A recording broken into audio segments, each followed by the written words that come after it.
em verdade, eu digo a vocês: quem não entra pela porta, no aprisco das ovelhas, mas sobe por outra parte, é ladrão e salteador. Mas aquele que entra pela porta é o pastor das ovelhas. A este o porteiro abre, e as ovelhas ouvem a sua voz. Ele chama todas as ovelhas pelo nome e as conduz à pastagem. Depois de conduzir todas as ovelhas para fora, vai adiante delas, e elas o seguem, pois conhecem a sua voz. Mas não conhecem a voz dos estranhos. Antes fogem deles, pois as ovelhas não conhecem a voz de estranhos. Em verdade, eu digo a vocês: eu sou a porta das ovelhas. Todos aqueles que vieram antes de mim foram ladrões e salteadores, mas a estes as ovelhas não ouviram. Eu sou a porta. Todo aquele que entrar por mim será salvo. Entrará e sairá, e encontrará pastagem. O ladrão não vem senão para matar, roubar e destruir. Eu vim para que as ovelhas tenham vida, e tenham vida em abundância.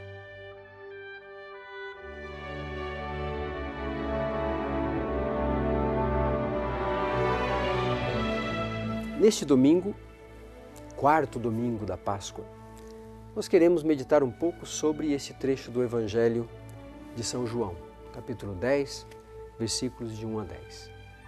Capítulo que nos ajuda a perceber uma dimensão profunda do Senhor Jesus Cristo. E hoje o texto nos fala do bom pastor. Esta é uma característica de Jesus, o bom pastor. O bom pastor é aquele que se preocupa com todas as ovelhas, nessa linguagem figurada que o evangelista utiliza. O bom pastor é aquele que se preocupa com todas as ovelhas, exatamente porque ele se preocupa com cada uma das ovelhas. Vai atrás daquela ovelha perdida, vai atrás daquela ovelha que se desgarrou.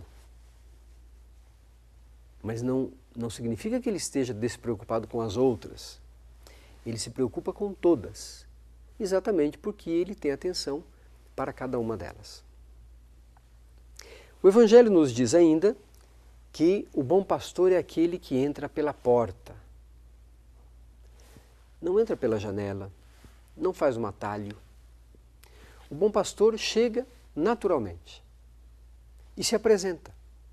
As ovelhas o conhecem, escutam a sua voz, sabem que é o pastor. O bom pastor é aquele que está naturalmente presente. Presente na história, no caminho a ser feito, na vida cotidiana. O evangelista nos contrapõe uma outra imagem daquele que não é o bom pastor, daquele que é ladrão e assaltante, diz o texto. Este não entra pela porta, este faz um atalho, este entra pela janela, este pula os limites. E se ele entra de modo assim furtivo no meio do rebanho, ele não quer o bem do rebanho. Ele tem algo para esconder, algo de pessoal, algo de si mesmo. O pastor está aberto. Esta contraposição do bom pastor e daquele que não é o bom pastor nos ajuda e nos faz perguntar: nós somos as ovelhas do rebanho de Cristo? Cristo é o bom pastor. Ele nos conduz. E ele quis deixar pastores no meio do seu povo. E deixou, através da igreja, os pastores. Aqueles mesmos pastores que conduziam a igreja no início estão presentes até o final dos tempos. são esses pastores que devem conduzir o rebanho do Senhor. Por isso, a igreja exige dos pastores esta atitude aberta, clara, definida, para que as ovelhas se sintam seguras. Os pastores precisam dar a entender para as ovelhas aquilo que a igreja quer para todos, ou seja, conduzir a todos até Deus. O bom pastor é aquele que apresenta o único e verdadeiro pastor, Jesus Cristo, para que as ovelhas nele encontrem a sua segurança e a sua vida. Temos que estar atentos, seja para ajudarmos os pastores a desempenharem o seu ministério, o seu serviço,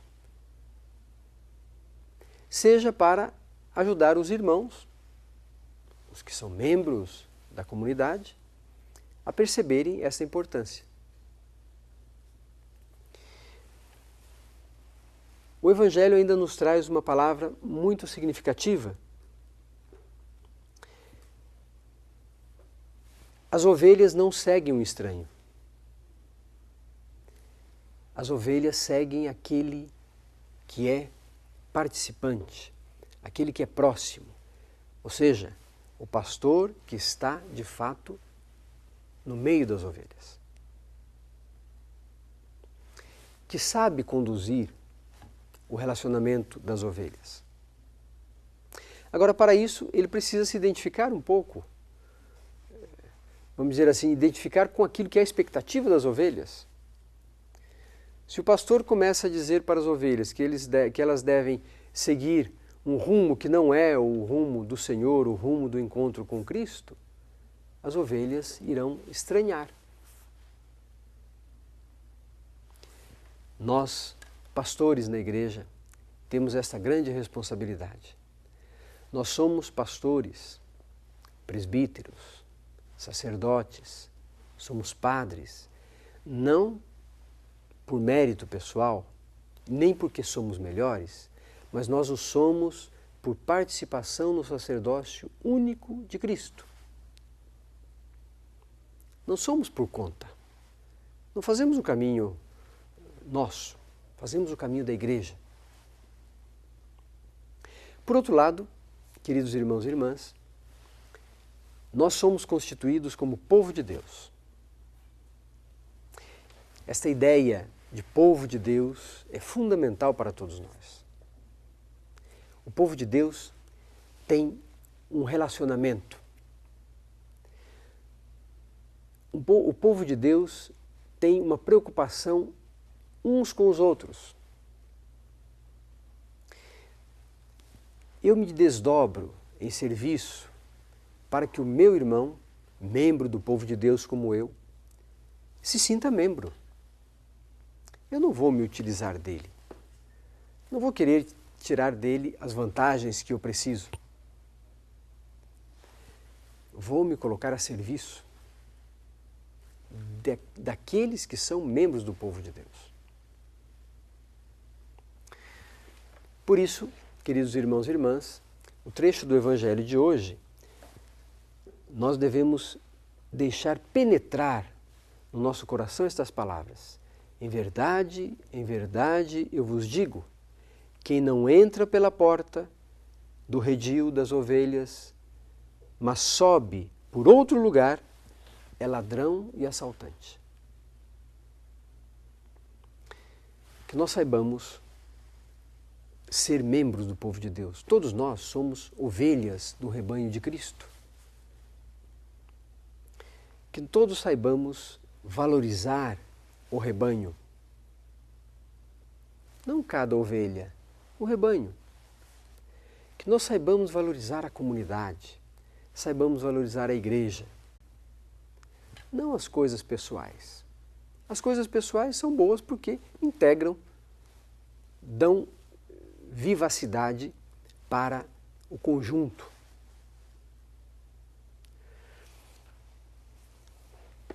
um outro aspecto muito importante para a nossa vida de fé.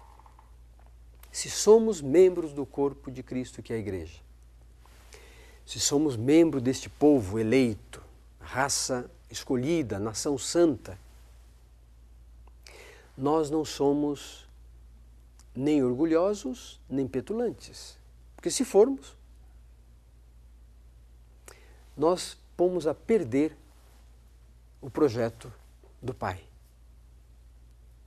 Mas nós devemos treinar em nossa existência o serviço. Ao invés de sermos orgulhosos, sejamos atentos, disponíveis, serviçais. Nos coloquemos a serviço uns dos outros. Ao invés de acharmos que estamos por cima de tudo, que somos melhores, nos sintamos necessitados uns dos outros. Nós precisamos uns dos outros. E aí então o Senhor vai amalgamando, vai dando consistência, vai dando coesão para a nossa vida eclesial. Que a palavra do Senhor nos inspire sempre.